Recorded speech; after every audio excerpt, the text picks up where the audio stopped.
Morning, everybody. Welcome to this Starburst session. Starburst is from Anhui Province. By the end of this session, you're going to know where Anhui Province is.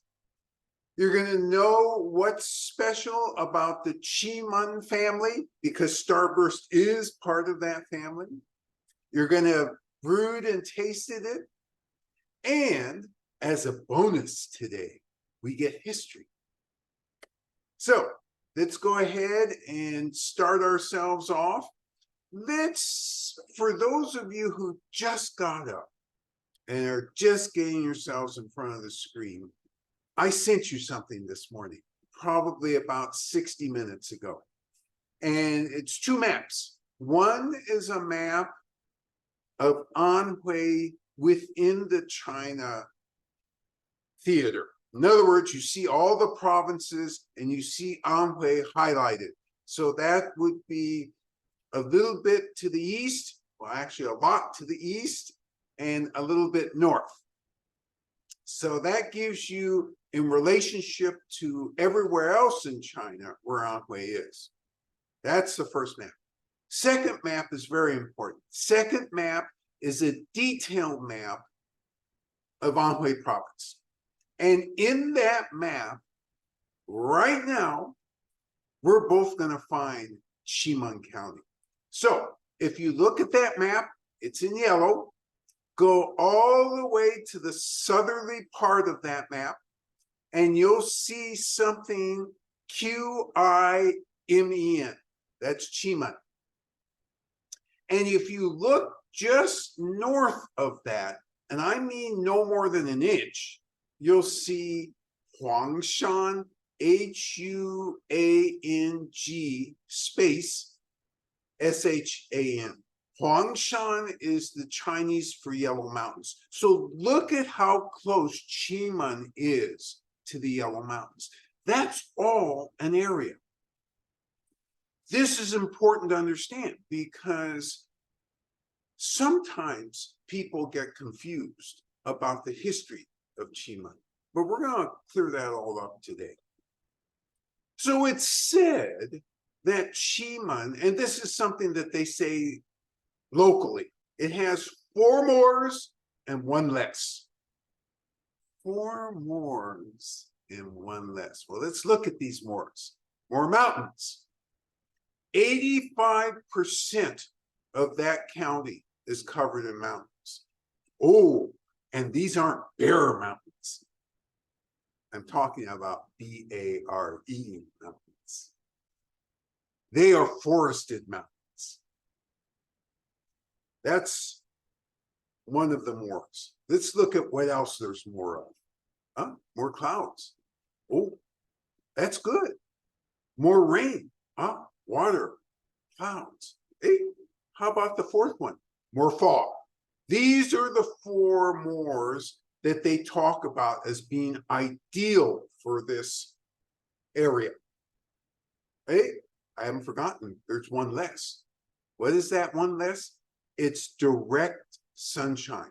So this tells you something about how farmers feel about the relationship of fog and rain and water and elevation versus direct sunlight. Direct sunlight is hard, especially if it's all the time. But with lots of fog, think Wuyi Mountains. What did we say? For the cliff tees in those areas, 170 to 180 days of fog. You get this great tea. This area, all sorts of watershed, all sorts of fog, very, very rich soil. This area has been famous for producing tea since around 400 AD. There are written praises of tea from this area. And so I'm wondering, tea from this area, what might that have been called? Well, we actually have the green tea version of it, which is what it was at 400 AD, and it's called Yellow Mountain Reserve. So it's a varietal that grows close to the yellow mountains. Actually, that whole area historically has developed several varieties, but that was the main one that was growing around 400 AD. So let's move history forward a little bit. So this Yellow Mountain Reserve varietal and some other varietals were growing in Qimen County. Was it all processed as green tea, or was some of it processed as red tea? And of course, every one of you knows right away that this is a trick question, because there was no red tea process back 400 AD. In fact, let's think again, when did that process begin? It began sometime, most likely in the 1500s, late 1500s, and then came to really develop in the 1600s. So no, there was no red tea process, and yet the tea from this area, because of the environmental terroir, the environmental factors, and because it's within the magic tea belt. Oh, wait a minute, this sounds new. Magic tea belt. What can I do with this thing? Hey, no, it's a region. You can't do anything with this thing except grow great tea with it. So it's defined as latitudes, 30 degrees south, 42 degrees north. And these are all latitudes. So it's a big old wide swath that around the world, if you're in those latitudes, the weather tends to favor growing tea. And this is at 30 degrees north. So it's smack dab right in the middle of this great magic belt. So we said that Qimen family, and I haven't really said the relationship yet of Starburst to the Qimen family. It's a direct relative. We have several direct relatives in the shop, all related to the tea called Qimen. And you see, by the way, in the press, you see at some tea shops, you see in historical references, sometimes something called or spelled Keemun. That's the same thing, Qimen. Why did they change the spelling? It had to do with the Romanization that was adopted by China in 1949. So they used one where it was spelled Qimen. And that's how we would, if we had Qimen on the board, that's what we would put it up as. Now, for the inquiring minds who are about to ask me, didn't you used to have Qimen on the board? And the answer is absolutely yes. Are you ever going to get it back again? Oh my goodness. We're going to get 2 more deep in the family Qimen related teas this year. And they'll be up fairly soon. So yes, we get tea from this area because in China, this area has been long recognized as one of the areas that produces the best tea in China. Starting in 1875, it started to produce red tea using the varietals, the local varietals. Now, how did this come about? Did a farmer wake up one morning and say, yeah, I'm thirsty, but I'd like to, surprise everybody. Do something a little different. Let me think up another recipe, another way to process things. Nope, didn't quite happen like that. So you had an official who came, he was dismissed from Fujian province. This gentleman, they were already doing red tea in Fujian province, and really good red tea in Fujian province. So he went back to his hometown, Qimen, and asked local farmers, can you help me produce a really good red tea using Fujian techniques? And sometimes you'll see those referred to as Fujian Gongfu techniques. And Gongfu is a very confusing term because it seems to indicate in some contexts, oh, you mean the brewing of the tea? And the answer would be no, that's not what I mean. Gongfu overall means mastery level. So in this context, the mastery level of producing the tea, not brewing the tea, but actually producing it. So coincidentally, at the same time, there was a local person in Qimen County who also had the fortuitous thought, hey, I want to do something different.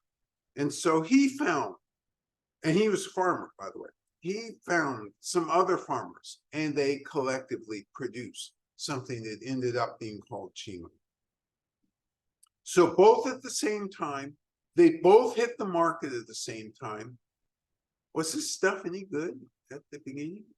Oh, it was more than good. Europeans loved the heck out of this. As soon as they got a whiff that there was something like this available, those orders started to come in. So right away, this tea became famous. So I ask you this. The way it's produced today, is that identical to how it was produced in 1875? From a framework standpoint, the answer is vaguely yes. But from the actual hand craftsmanship, the answer is no, because over time, they've developed machinery, they've developed further refinements. So this stuff, although it was really good at that time, has not only kept up that goodness, maybe it's gotten a little bit better. So that's one way we know it was good, because it was becoming very popular in the European theater. And tea commentators in Europe were saying, oh yes, there are three, and of course they were using the wrong term. What they should have been saying, 3 red teas in the world that are really, really good. And Qimen was listed as one, Darjeeling, and something from Sri Lanka. So you had these 3, which were thought of as really, really top flight, really, really good red teas. And Qimen just kept elevating itself. So the history of Qimen as a red tea, let's think about that. I said 1875. It's not as old as America. You know, usually when you think of China, nothing is as old as anything in China, because China is ancient, right? History is ancient. All the things they invented, ancient, except for this. This is not ancient. This is, comparatively speaking, brand new. Has the history of Qimen teas been one of steady rocketing uprise, free of interruption, just that straight up curve that every CEO at a successful company likes to see? Has it been like that? Well, let's think a minute. Has the history of China been like that? Uh-oh, we got to match the 2 up. When we match the 2 up, you're going to hear a very different story. So you don't have to take my word for it. Was Qimen any good? Let's go to the Panama World Expo in 1915, where it won #1 in the world, gold medal. Oh, this is the best tea. Eh? And there were no adjectives. They didn't say, oh, this is the best black tea, or this is the best green tea, or the best bohea tea, or oolong tea. They didn't say it. This is #1. So already it was being recognized as quite unique. I wonder if it could follow up that performance. 1916, it followed up that performance with a gold medal from the Pacific Exposition, Pan-Pacific Exposition in San Francisco. So Qimen was already riding a crest. Famous, accolades, worldwide famous. So I ask you this. In China, was it famous because of the flavor, or was it famous because this is a good agricultural product? China was still, by and large, drinking much more green tea. So yeah, they were aware in some places that this was being produced, but most of it was being exported. This wasn't a very highly consumed beverage in China. Now you notice I didn't say it was completely not consumed in China, but you had to know about it and you had to want it. And by the way, now that you're about to ask me, let's see. Anhui is famous for lots of really fine green teas. Premier's Choice, Wong's Creation. It's got yellow teas too. Veiled, Embrace, Standalone. Wow, famous for lots of teas. Oh, but there's more. It's also famous for An tea, A-N. And An tea is a type of fermented tea. And that tea became very, very famous just at the same time that Qimen was getting famous. In fact, it became so famous in the area of production, which was right there in Qimen County, and in Canton Province, and in Guizhou Province. These places were loving that tea. That outstripped, from a Chinese perspective, the famousness of Qimen. And I'm not talking, well, actually, probably I am talking about commercially as well as flavor profile. For sure, flavor profile, An was exceeding Qimen. Commercially, because Qimen was generating a lot of foreign currency, I think Qimen was still very much appreciated for that. Over the years, more and more people began to appreciate that. But from the start, quality, attention to detail was part of the Qimen story. So these early years, commercial success, awards, basking in the sun, along comes World War I. World War I had a little bit of a blip because it did interrupt some of the transportation around the world. So there was some effect on Qimen, but very quickly after the conclusion of World War I, wow, it took off again, producing tons of red tea, all the way up into the 1930s. The sky was the limit. Except China's fortunes changed. They were invaded in 1931 by the Japanese in the Northeast at first. And by 1937, the Japanese had the aspiration to take more of China. So they marched down towards Beijing and started a steady southward drive. Did this slow down consumption of Qimen needle? Not only did it slow it down, it slowed down the production. Who wants to stay on a farm when an invader is on the way? Not very convenient. Could be dangerous. Hey, and what about the price? Was the price still a booming price? Did people have a lot of money to spend on tea? Oh no, the bottom of the market was beginning to fall out. Therefore, you had both pressures. Farmers leaving the land,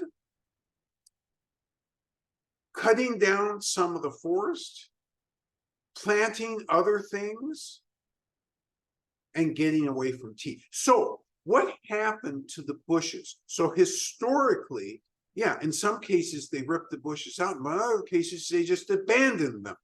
So you had these bushes age.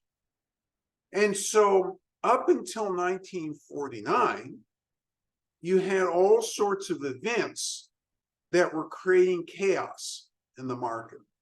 World War II creates big chaos. Everybody comes back online in 1946. We start to have revival. And then all of a sudden, China's in a civil war. 1949, that war is coming to a conclusion. So the period between 1950 and 1959 mirrored the political period. And what I mean by that is China was in recovery from the wars, World War II, recovery from Civil War, establishment of new systems, trying to get everything up and going and good for the people. So that was kind of a good period, a recovery period, a period where lots of excitement was generated. Yeah, we're going to take this back. We're going to produce more. We're going to get on it. And what else happened? The Chinese government funneled lots of money to help farmers get back on their feet. And they created institutes, scientific research institutes, to help the farmers with methodology for better production. So this is a very exciting period. Then came the difficult period, 1960 through 1964. China faces very difficult agricultural conditions. The tea industry is, especially Qimen, is heavily influenced. Not a good time to be a farmer at that time. And then you go from 1965 to 1985, and you fall into a period of excitement and change, some investment. Market is beginning to take off. The bigger state-owned companies are producing more revenue from Qimen. This is happy times. And because reform was around the corner, you then faced a period of uncertainty from 1986 to 2005. So what do I mean? Was it really tough times? No, it wasn't really tough times, but it was uncertain times. And it was times where things were changing, and farmers now had the opportunity to sell direct. It's easy to say that. Oh, let's go sell direct. I'm gonna make $1 million because I can sell direct. Oops. Except the state-owned companies still control many of those channels. And people who wanted to buy direct, they didn't know who to go to. They didn't know, well, what's the best farmer? Who's the best farmer? Who can I trust? Better still go to that state channel. And even as they took apart the state channels and did it a different way, there was still some conservatism in the market. And so you had uncertainty. In 2005, and I did promise you a history lesson. I'm really delivering on that this morning. And we're about to wrap up the history, and then we're going to get into production methodology. So never fear.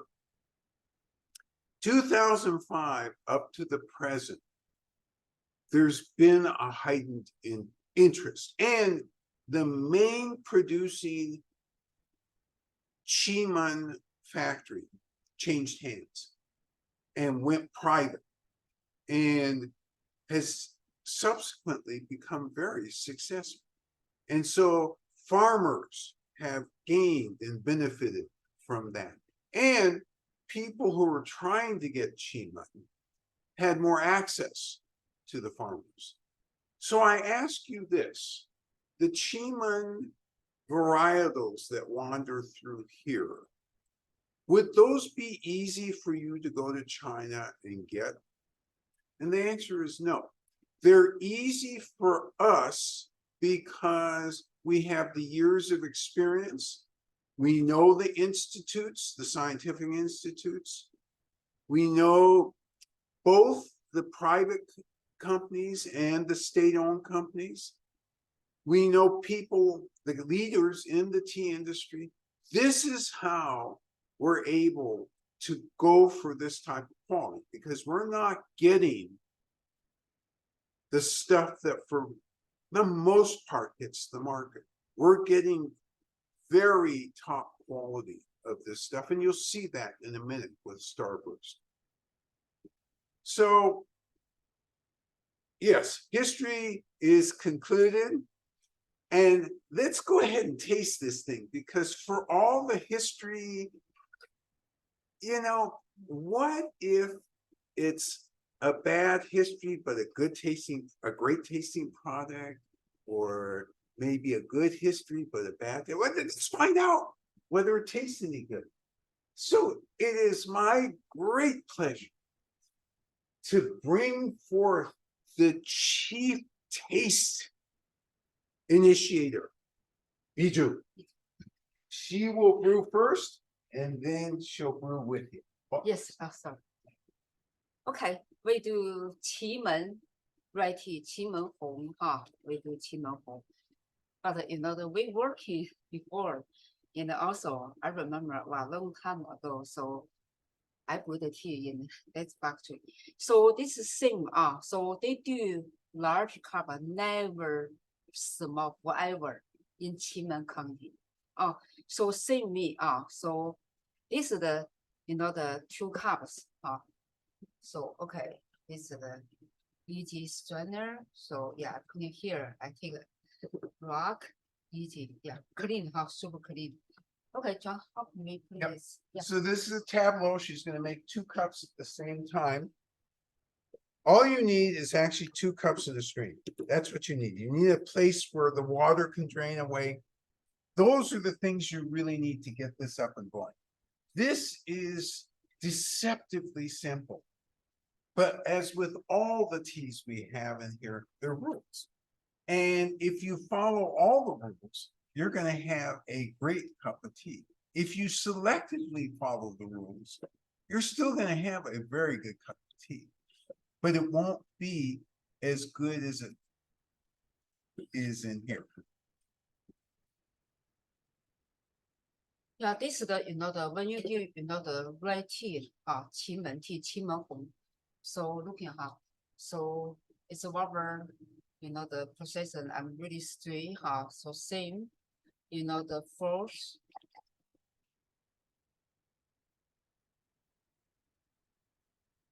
You make sure all the cups are absolutely clean, no soap stain.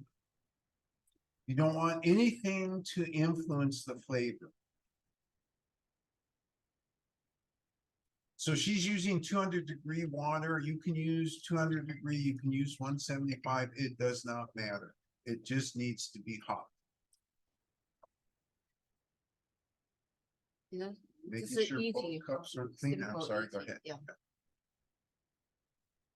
And now she's gonna draw 175-degree water.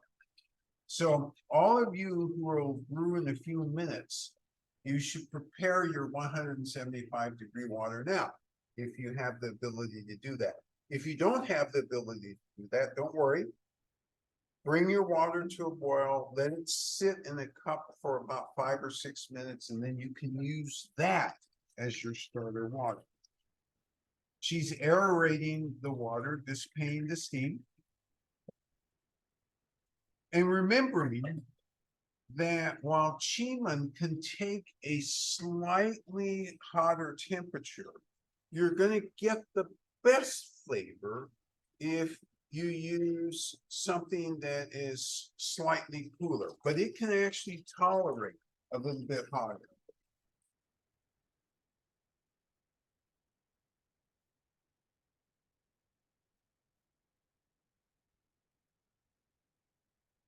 Okay, Tea Master is going through a cool down, dissipate steam process here.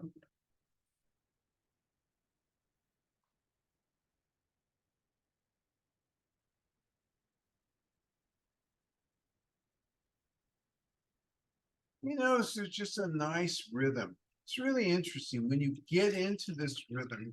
It kind of sets you up for anything else you want to do that's rhythmical. And it's really nice to see that. All right, so the tea master is going to get the tea leaves. It's 4 grams. It's pre-measured in your bags. Timing for this is 4 minutes.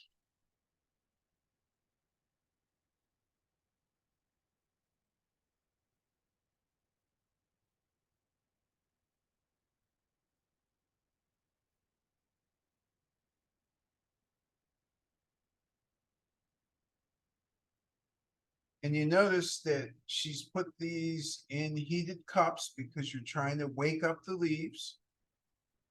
And in a second, she's going to shake them.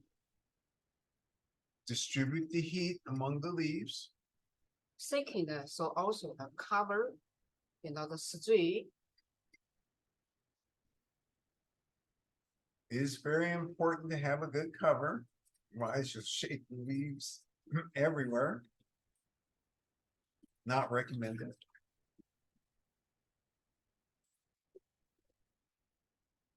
He's putting the water back in the kettle so that she can control where it lands as she pours it. You know, she's not pouring directly on the leaves. She's trying to pour on the side of the cup.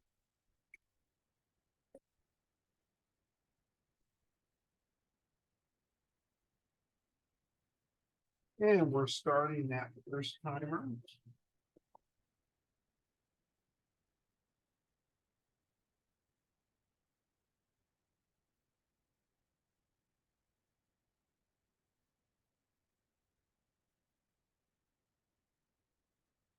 And we're starting the second timer.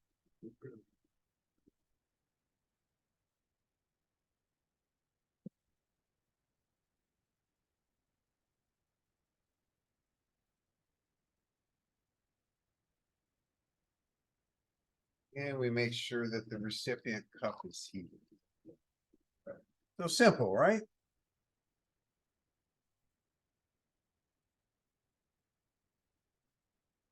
Okay. So we're about to talk about process now. Got a little bit of history.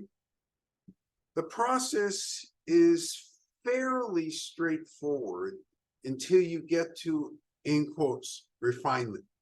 So let's not go to refinement first. Let's start with the basics.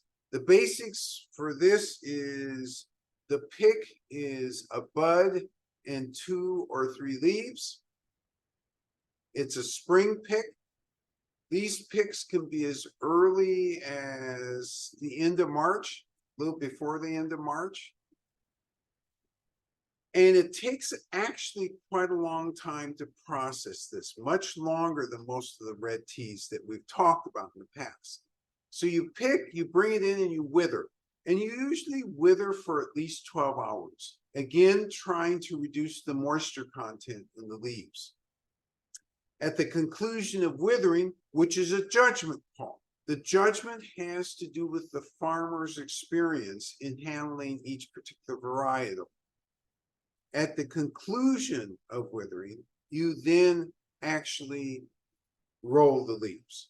So you are trying to break down, you're bruising the tea leaves, you're trying to break down the cells to expose them and the enzyme within the tea itself, the tea leaf itself, to oxygen.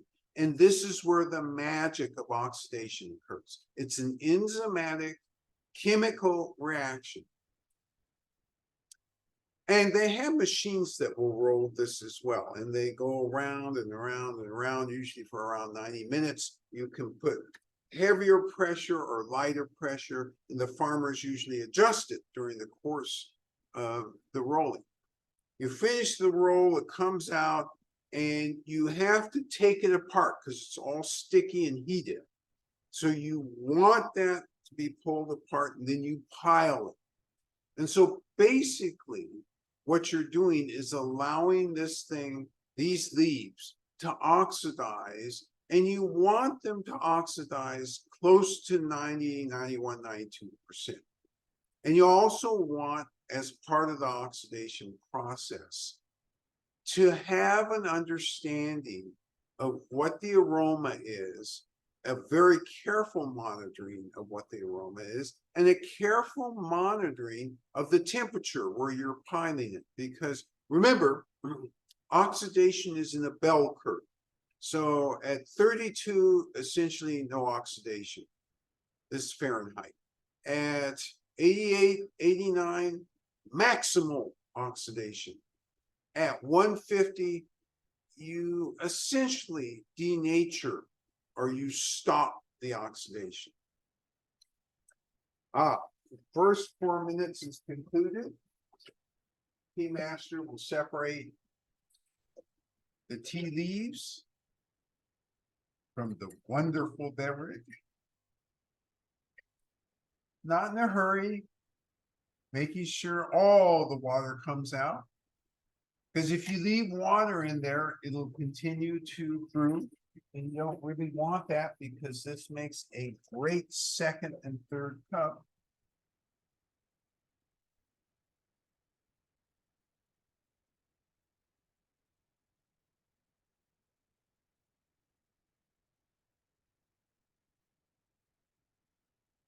Okay. So there are things to note right away. First off, the color should be something like this. Nice, amber, slight tinge of red color.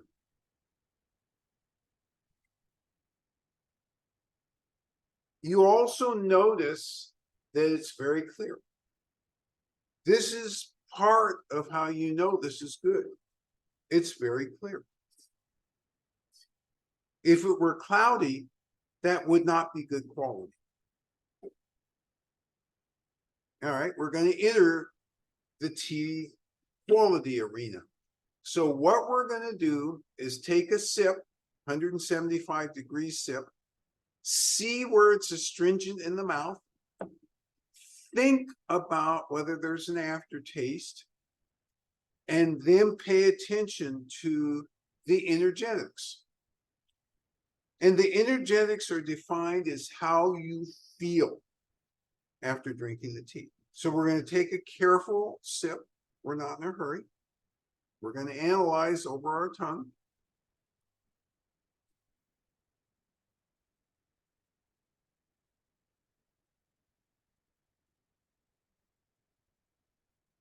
We've swallowed and are thinking about the aftertaste, and we want to be aware of any energetics. I'm going to take a second sip here and do two things. I'm going to confirm where I think I felt astringency on my tongue. I'm going to confirm any aftertaste I might be having.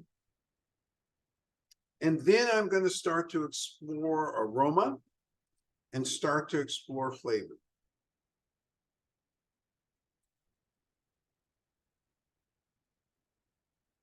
And by the way, take good notes, because we're going to have 3 consecutive reds here this month. And they're really different, and they're different both regionally and how they're processed. So it's important to take really good notes. So I have a pretty good idea of this. It's your turn to brew.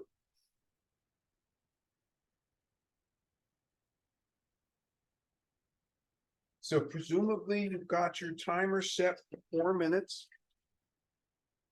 Your water ready at 175 degrees.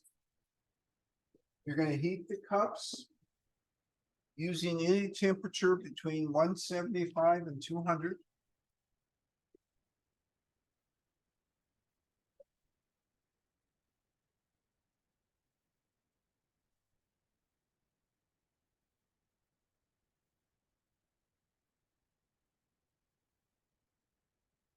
And remember, you did notice that when we brewed it, we didn't cover it. That's on purpose. That's not an accident. You don't cover, you brighten the flavor. You cover, you flatten the flavor. Early feedback, participant shares the dry leaves smell fresh and sweet. Dry leaves, fresh and sweet. I forgot to have you look at those dry leaves. The dry leaves are important. I like the comment both from both aspects, freshness and sweetness. When you look at Qimen leaves, they can be shaped different ways, but Starburst is a more typical way that it's shaped. And as such, what you're looking for is, do you have some red tipped or gold tipped leaves? You should have black leaves, which have a little bit of shine to them. That's representative of very good quality. They should be uniform. So you're putting the leaves in the cup. 3, okay? Shaking. Smell just to make sure you put in Starburst. And then you put the water into the pot so that you can control the pour onto the side if possible. Another participant shares the warm leaves, just added to the warm cup, have hints of chocolate, malt, cherry, and umami. Hints of chocolate, cherry, umami, And a malt. and a malt. Love this description. The Chinese would agree with you, although they would say one other thing. And the other thing that they would say is, you use the word cherry. And by the way, I'm on board with cherry, because to me, this is cherry slash plumbing. I'm completely on board with that. Typically, they'd use a more generalized term of fruity. But everybody, this is a good start, a very good start with that description. All right, and as I'm going deeper into the processing here, at the conclusion of piling, and that's the oxidation, you then bake it. And what you're trying to do is reduce the moisture down to a certain level that you can actually stabilize it. At the levels that we deal here with, and by the way, there are 10 levels of Qimen, actually 11, whether it's Starburst or Luxuriant Bangs or any of that family, there are 10 levels, 11 levels, I'm sorry. There is the gift grade level, that's the very highest. Then there's the special. So gift grade and special are the highest, and then there's level 10, which is the lowest. Level 10 is in a tea bag. So, and you don't have to pay so much attention when you're doing things in a tea bag, right? But at the gift level, you have to pay attention to stuff. What do you have to pay attention to? Do the leaves look all the same? And by look all the same, I don't mean color, shape-wise. Are they identical shape-wise? If they aren't, it's not great. It's not gift grade. You're looking for aroma. Is it uniform? Is there anything odd in that aroma? There's not, then you're at that gift grade. You're at the special grade. How many steps additional does it take to finish up? You know, you can finish up by baking it and stabilizing it. You could conceivably do that if all you were going to do was put in a tea bag.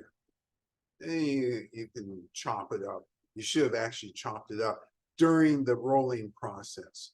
But if you're not going to put it in a tea bag, then there's additional steps. And if it's the top 4 or 5 levels, it's 10 to 12 additional steps. And it has to do with tiny tools they use to make sure that X percentage of the leaves are uniform, that they have the right luster in terms of color, that they have brought out the best aroma, because in these 10 to 12 additional steps, they do have further baking, which is possible. They are screening. They're using an air way of getting the leaves separated from any chaff that's accumulated in there. It's a really intense process, and it usually takes 6 full months before these top grades are available. Yes. Another participant says for her, she would also say that the warm dry leaves smell to her like sweet hay. Oh, that's interesting. The warm leaves smell to this participant like sweet hay. And I have no arguments with that, because you modified it with sweet. And absolutely, when you're at this grade, it should be sweet. And so, yes, that's a good description. All right, so yours have presumably come to this particular spot, and you're ready to go ahead and enter the quality arena. So let's do that.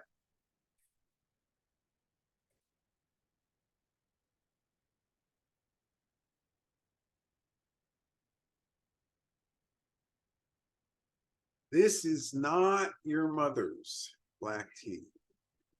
That is for sure. And by drinking it this way, this reminds you of why you don't use milk or sugar for this tea. Not with this tea anyway. Not with this tea anyway. You got that right. So, by the way, as further explanation for grades, as further explanation for the uses of this tea, the Qimen tea, in particular Qimen needle, is used as a base for English breakfast. So bad English breakfast is about 90% Assams and other teas from either India or Sri Lanka, and 1 to 5% of the Qimen needle. As you get to Queen Elizabeth grade, oh, she's no longer alive. As you get to the grade of royalty, then the royalty wants to be drinking only the Qimen varietal. Yes.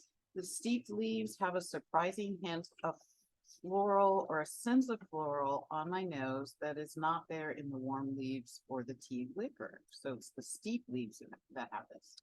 You know, I like this description, and I like this observation, because temperature and stage all affect how we appreciate tea. And so you have correctly and Yes, I get where you're going with this. You correctly indicated that the steep leaves, from your perspective, have more of a floralness that you don't detect within the tea liquid itself. This is a good observation.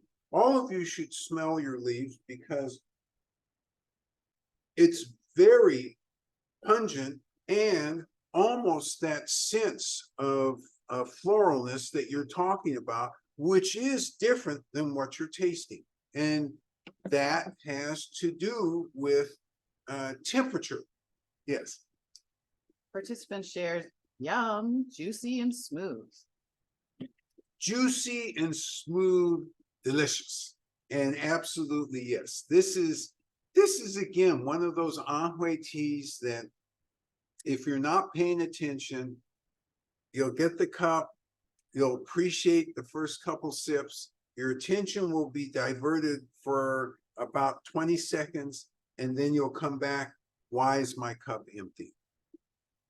Another participant shares, really love the umami element to the aroma of the liquor. It's unexpected with fruitiness. Oh, I like this. This is really interesting. Love the umami component of the smell. And it's not dominating, but it's there. And it's just surprising because it's so there. And you know, the tea liquor itself has so much more fruit to it.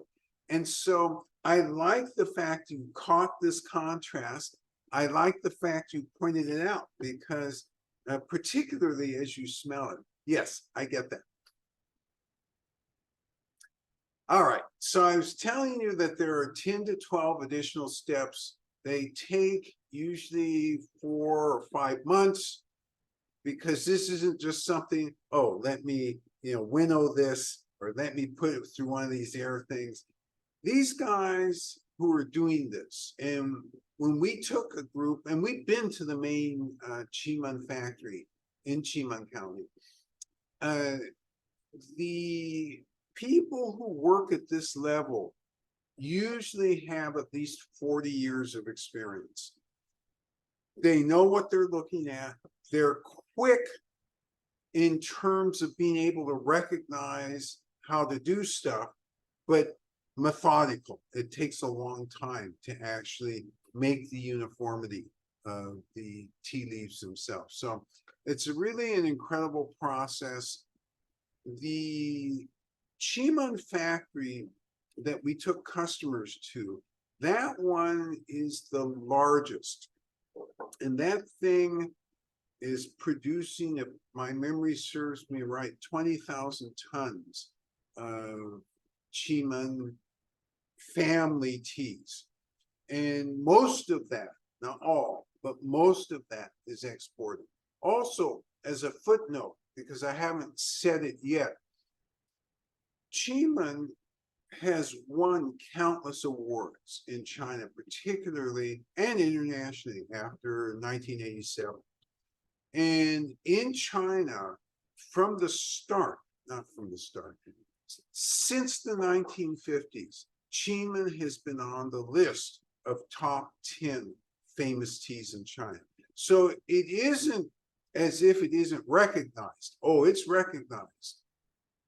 However, again, compared to green tea or even oolong tea as a beverage in China, it lags behind that for unless you're in the region or unless you're in a region that tends to drink red tea.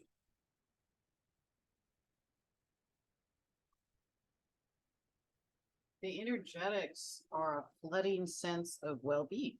Energetics, a flooding sense of well-being. I like this description. It is calming. It is uplifting in a way. I like the fact that you said well-being because in a way it is, for me at least, uplifting when I get this taste combination. And I, in addition, get a little warmth throughout my upper body. So that's for me how the energetics play out. Another participant, in fact, just said yes and very warming.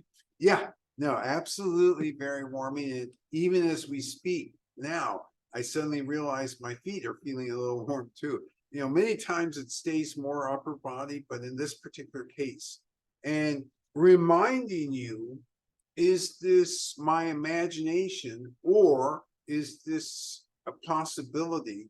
Why would some reds affect one place and other reds affect another place? Remembering that the chemical constituents of these teas, while similar, are not the same. And each varietal has some intensity level of some elements which are different than other varietals. And so, of course, it would make sense that it would have a different energetic on our bodies. And lastly, remembering that we're all constituted in a different way because our genetics are all slightly different, and therefore we react to things in a different way, or we can react to things in a different way. So let's see how I'm doing. Oh, I'm doing okay. This was the opening round of what are 3 fantastic red teas that you're going to have. And they are different. They are really different. This one I wanted to start out with because it's so famous. And also to remind you that shortly we will have 2 more from the Qimen family on the boards. That's upcoming. Next week, we're going to do Fond Memories. Fond Memories is from Yunnan Province, and it's a very different profile. So make sure you've taken good notes. Make sure you bring those notes next week so that we have something to talk about in comparison. And thank you for sharing all these great all this great commentary. I salute you for again being really on top of your games as you go through tea rhythm and you capture the important elements of these teas. So your responsibility for this week, stay healthy, stay in an uplifted mood, and I'll see you next week. Bye-bye now. Take care. Bye-bye.